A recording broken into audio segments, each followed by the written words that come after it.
everyday witches emerge from the shadows of secrecy. Broom closets are flinging open and witches are taking flight. Whether you are hiding in your cozy closet or flying with pride, stay for a spell as Witchcasting with Theodora Pendragon and her guests share magical moments, stir the cauldron, and debunk misinformation and misconceptions about paganism, witches, and our wonderful world of magic.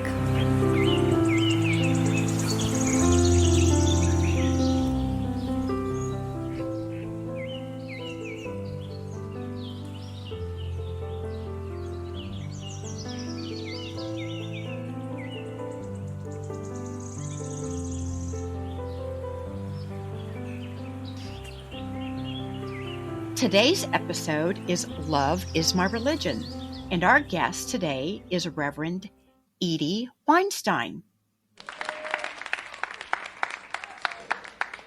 Reverend Edie Weinstein is an interfaith minister ordained through the New Seminary in New York City, where the motto is never instead of, always in addition to. She sees the sacred in every moment and incorporates her eclectic spiritual practice into her everyday life.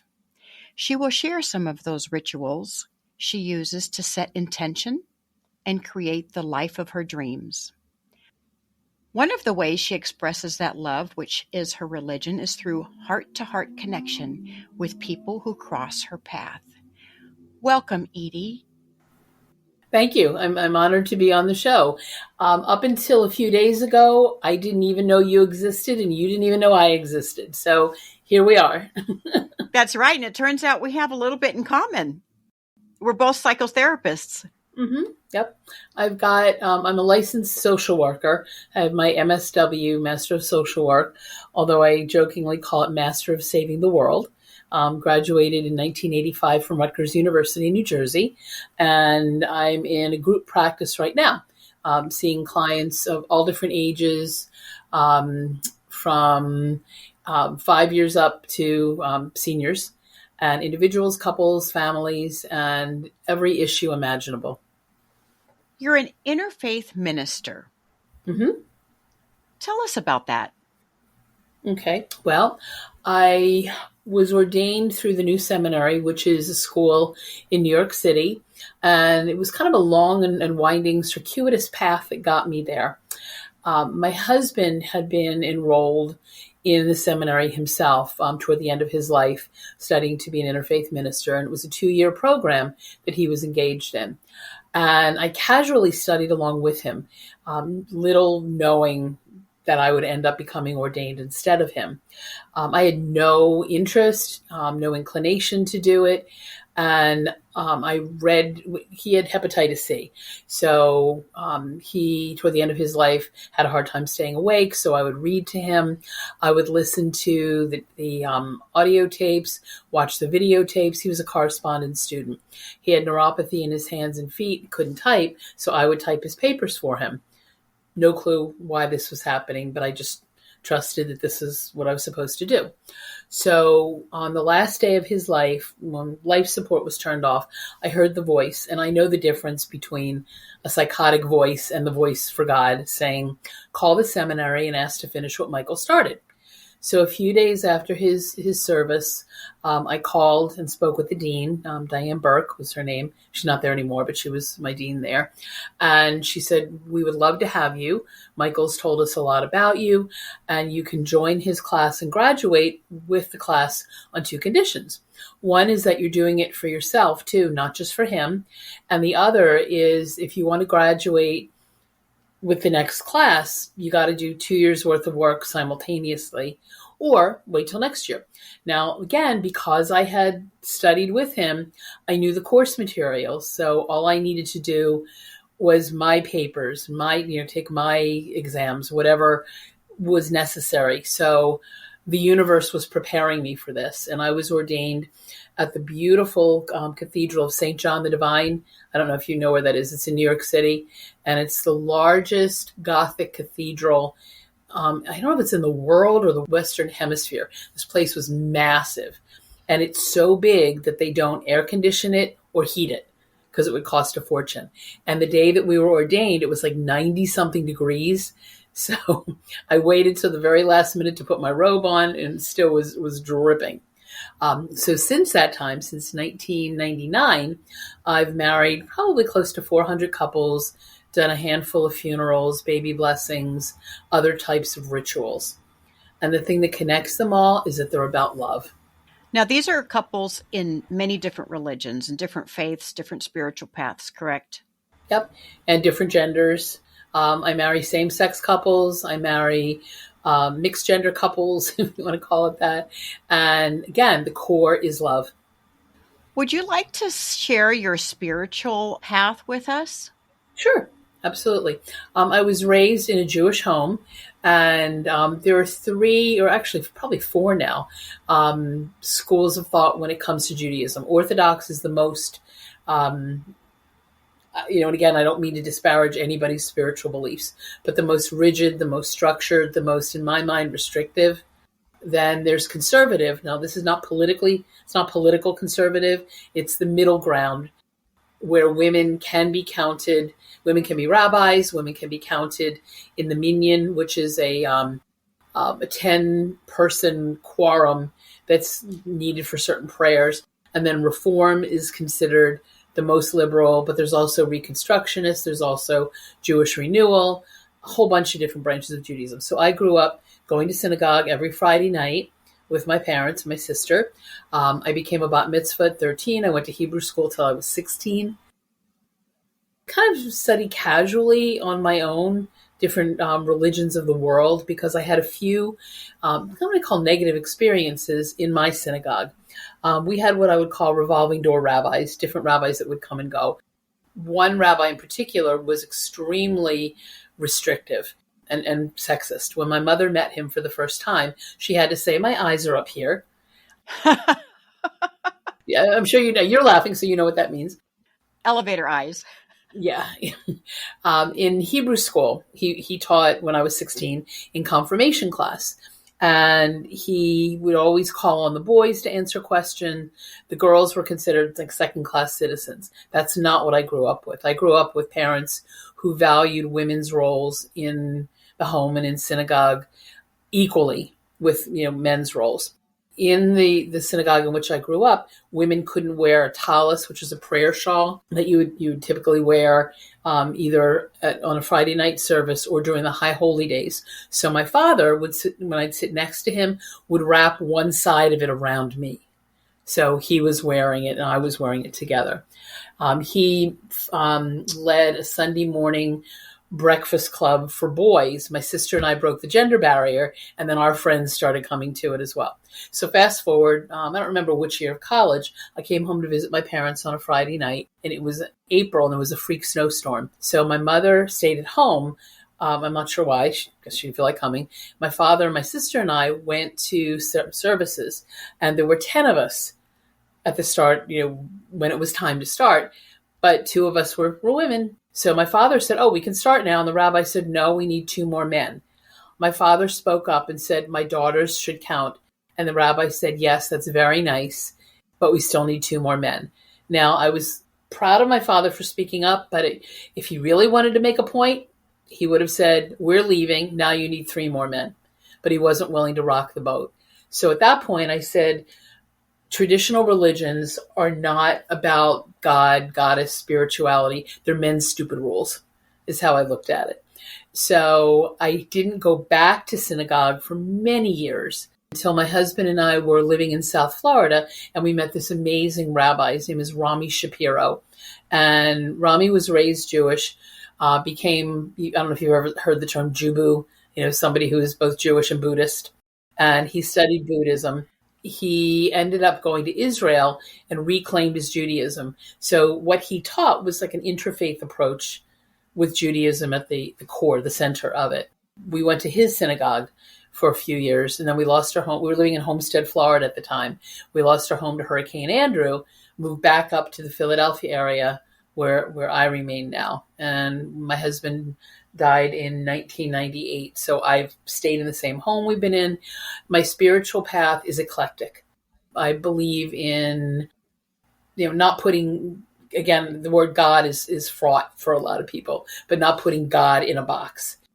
I know a lot of the listeners and maybe some of your guests consider themselves Wiccan or pagan. I don't identify that way, but I love nature. I'm a tree hugger. I love doing rituals that connect people to nature. I try not to use labels for myself. So if you look around my house, you would see, prayer flags behind me.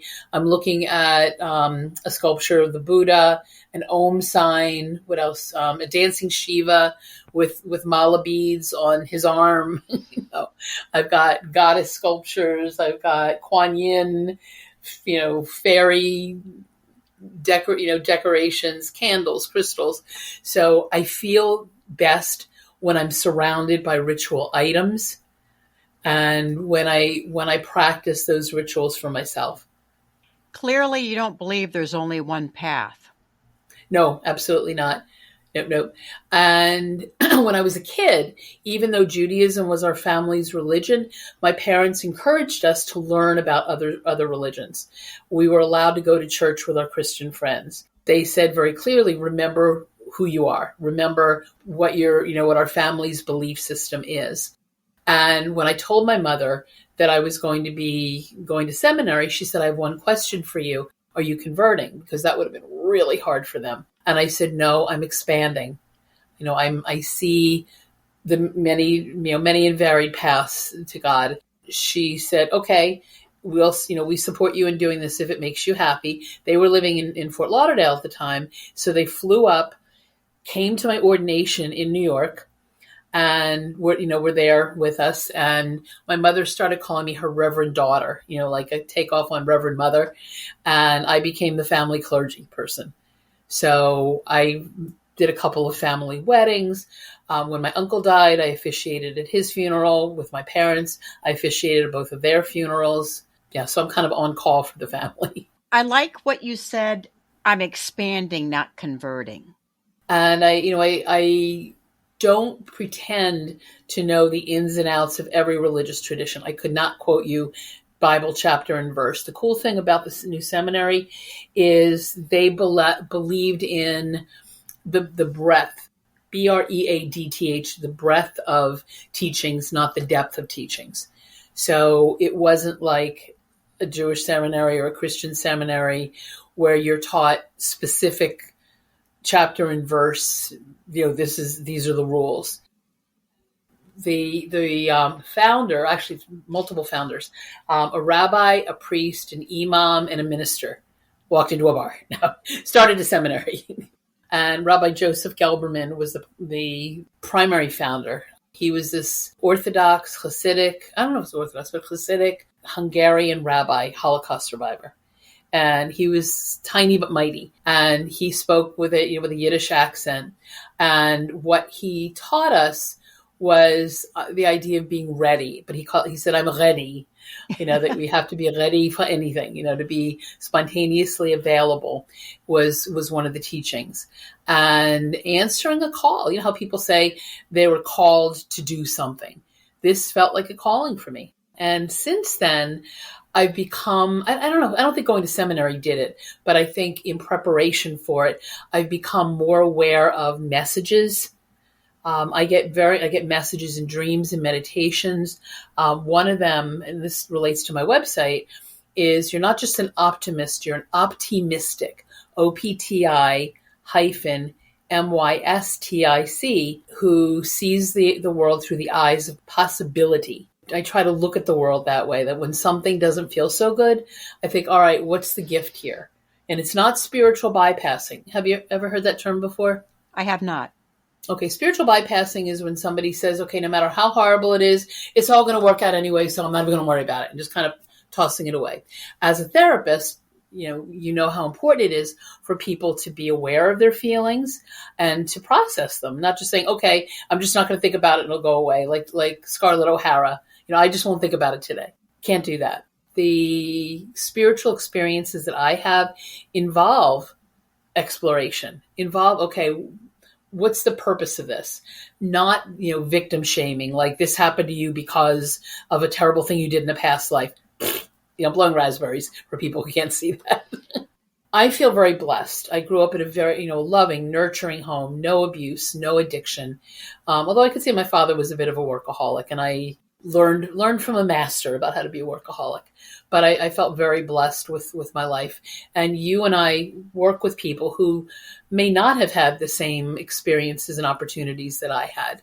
So I tend to minimize, like, oh, it's not that bad, which to me is a form of spiritual bypassing. I lost a beloved grandmother at 4. She was like a third parent. My husband died when I was 40. So I became a widow and a single parent at 40. My parents died, I wouldn't say fairly young, but they died when I was in my 50s. I had a heart attack at 55. I have COPD, breathing issues. I never smoked, but I worked for 14 years in mental health settings where patients and clients smoked, came into my office with smoke on their clothes. So that was, second, third hand smoke. That was part of it. So I could say my life sucks. I could be angry and bitter about these things. But I ask myself, if I call it the if not for, like if not for my husband being ill and dying, I wouldn't be an interfaith minister. If not for his, he had hepatitis C, was waiting for a liver transplant. If not for that experience, I wouldn't have become a volunteer for Gift of Life Donor Program, which is an organ donor educational program in Philadelphia. If not for being widowed, I would not have that tool available to my clients to know what that experience is like. If not for the heart attack, I wouldn't have become a health educator for women. And if not for the heart attack, I probably wouldn't have done something else really cool that I would consider part of my calling and my spiritual path. Hug Mobsters Armed with Love. Tell us about that. Sure. Okay. Well, Hug Mobsters Armed with Love is a group of people who came together on February 15th, the day after Valentine's Day of 2014. I brought a group of friends to 30th Street Station, which is a big train station in Philadelphia, and we did a free hugs flash mob. So at noon, we unleashed ourselves on the station. A friend of ours who is a musician had his guitar, and he walked around singing the song Give a Little Bit. Give a little bit of your love to me, multiple times. I don't know how many times he was playing it. And we would approach people and ask if they would like hugs. And we had signs, that said we were offering free hugs.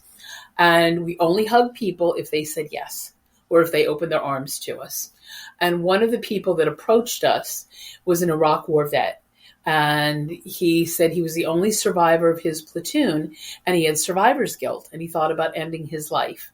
He said, until I met you people, because you give me hope, can I join you? Of course, we gave him a sign, and I couldn't even tell you, I couldn't, recognize this man if I saw him again. I remember, I can remember the feeling of hugging him and welcoming him into the fold. And my prayer is that he went on to live a healthy, happy life and maybe became a free hugs person himself.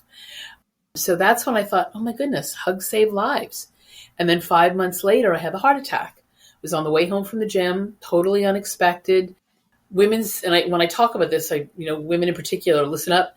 Our symptoms are very different from men's symptoms. It's not the left arm crushing chest pain that men tend to get. It's jaw pain and tightness, like somebody rubbed my jaw and I couldn't move it. Torrential sweats, heartburn, searing, what I call it, searing heartburn pain front and back, nausea, palpitations, lightheadedness, and workaholic that I was, I didn't go straight to the hospital. I drove home, called my office and said, I'm not feeling very well. Can you please, reschedule my clients for the day? I still didn't call 911. I drove myself to the hospital, rationalizing that, I'm like less than 10 minutes away. I'll be fine. Don't ever do that. Never drive when you're in the midst of a heart attack. But you probably didn't know it was a heart attack. I did. I knew it was. Yep. My sister had 2 heart attacks. My mother had died of congestive heart failure a few years earlier. I knew I was having a heart attack, but I figured I'd beat the odds and I'd drive myself to the hospital. And you did beat the odds. I did. I made it in. I stumbled through the doorway, gasping out the words, "I think I'm having a heart attack." So they whisked me up to the cardiac cath lab, inserted a stent, and I was required to take 2 weeks off from work. Of course, that day I had to call my office and tell them that I was in the hospital, while I'm lying in the bed, tethered to the bed. And my boss said, "We are not going to let you through the door for at least 2 weeks." Now you listen to your body. Yep. That's the message, is listening to what our bodies are telling us. So that's one of those if not for. So as a result of that, when I was doing cardiac rehab, I was walking around Doylestown, Pennsylvania, which is a little town where I live. And I said, why don't I combine the hugging with the walking? I had my own sign and walked around town doing free hug strolls. Sometimes I did it by myself. Sometimes friends joined me. I've done them all over the country, in Canada. And then in May of 2018, the year I turned 60, I hugged my way across Ireland. That was a real joy. So that's part of my spiritual practice, is hugging heart to heart. How fun. It is. It's fun. When you and I were first corresponding before we scheduled this podcast, you said that you did not identify as a witch, but you know witches. Can you tell us about the witches you know? I have friends that would use that term to describe themselves. The people that I know that practice, the joke is, are you a good witch or a bad witch? And one of my friends years ago says, depends on which day you catch me. She's bisexual. I've never heard that one, bisexual. People that I know that consider themselves pagans or Wiccan, identify as witches, are kind, loving people who know that what goes around comes around. They don't cast any evil, wicked spells. They use it for good. Any spiritual person, regardless of whether they practice a mainstream religion or one that would not be considered mainstream, if they use it for evil intent, if they have evil intent, I don't want anything to do with it. Because there are people that weaponize religion, regardless of what their teachings are. So these are people that don't weaponize religion. So I try to spread as much love as I can, because I believe love is stronger than any other force on the planet. And it takes less energy. Yep, being bitter and angry. I mean, anger is a normal human emotion, so people are going to feel it sometimes. But when you live in a sense of bitterness and revenge and anger, it eats you up inside. Not worth it. And also holding grudges eats you up inside. Yeah, and it doesn't mean, again, spiritual bypassing, say, oh, it's okay that someone did something horrible. I believe in accountability. I believe in helping people heal through, you can't heal what you can't feel. So when I work with clients, I encourage them, feel whatever's going on, but let's figure out how not to hurt yourself or somebody else with your feelings. And I always say, do you want to get back at, not terrible, horrible revenge, do you want to teach a lesson to the person who's hurt you or people who've hurt you? And they say yes. And I say, then have a good life. Don't do to others what was done to you. Break the cycle. And don't do to yourself what was done to you. Let's find a way to put the pieces of you back to wholeness, back to who you really are. The best revenge is living a successful life. Yeah.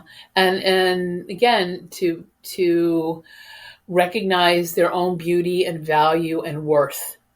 Because when someone is a trauma and abuse survivor, they doubt their own sense of worth because they were taught to doubt their own sense of worth. When I think about spells, to me, spells are about what we think about, what we put out into the world.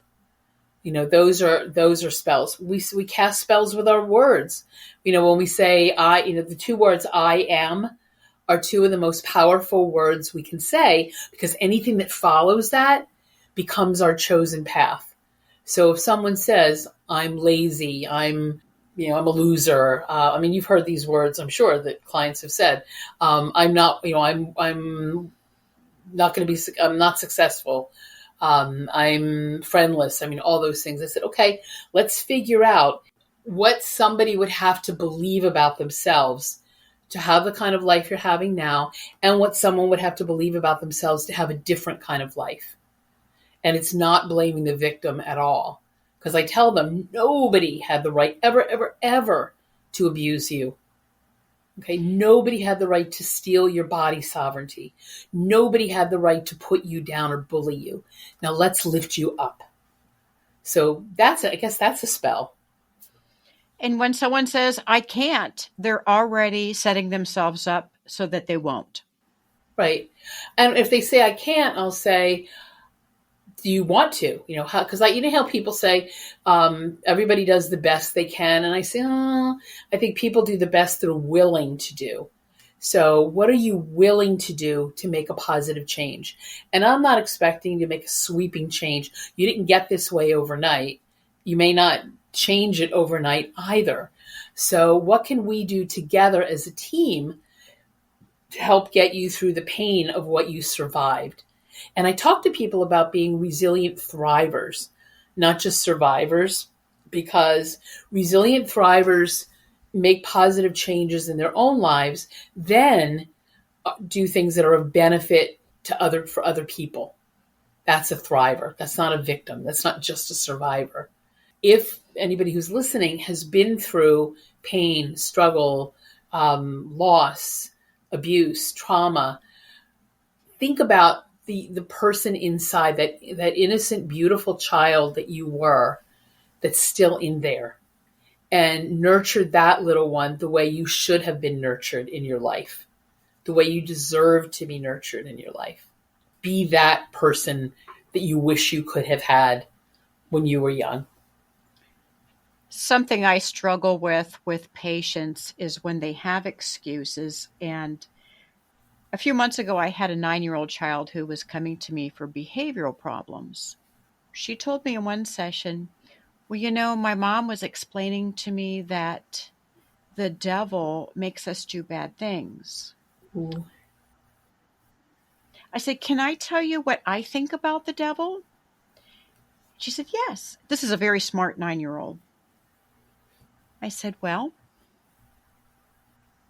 I don't believe that thing exists. I think we have free will. We can choose to do good things. We can choose to do bad things. Right. And then I gave her the example. I said, if I'm driving down the street and I'm speeding and a police officer pulls me over for speeding, and if I tell the police officer that the devil made me do it, what do you think he would say to me? And a little girl just burst out laughing. And I said, and then if I went to court to talk to the judge about my speeding, and I told the judge that the devil made me do it, what do you think that this judge is going to say? She said, he'll probably think you're crazy. I said, yes.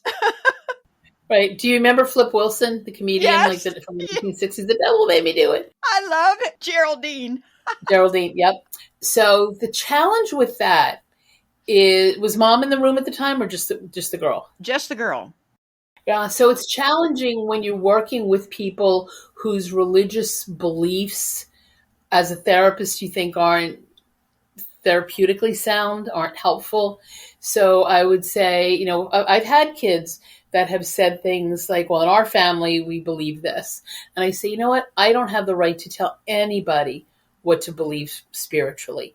And I would say, like, in that situation, I would have taken, I'm not telling you how to do your practice either, but if I've had situations like that, I've taken the parent aside and said, I would like to have your child understand choice.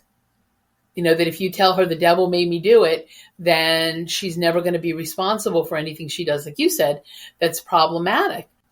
I consider that spiritual abuse. You're going to go to hell if you don't believe what we believe, or that. So I've struggled with that when I've worked with clients, no matter what religion they are. I've worked with Orthodox Jewish families where the children, girls, have been told, this is your role as a girl and as a woman. You can't, veer from that. You have to dress this way. You have to look this way. You have to behave this way. It's been a struggle. And I said, look, I can't tell you to disobey your parents. They were like young teenagers. And I said, and there's going to come a time when you're an adult, you're going to be out in the world and be making your choices. So how can you integrate what you're taught in a religious family and what you believe about yourself?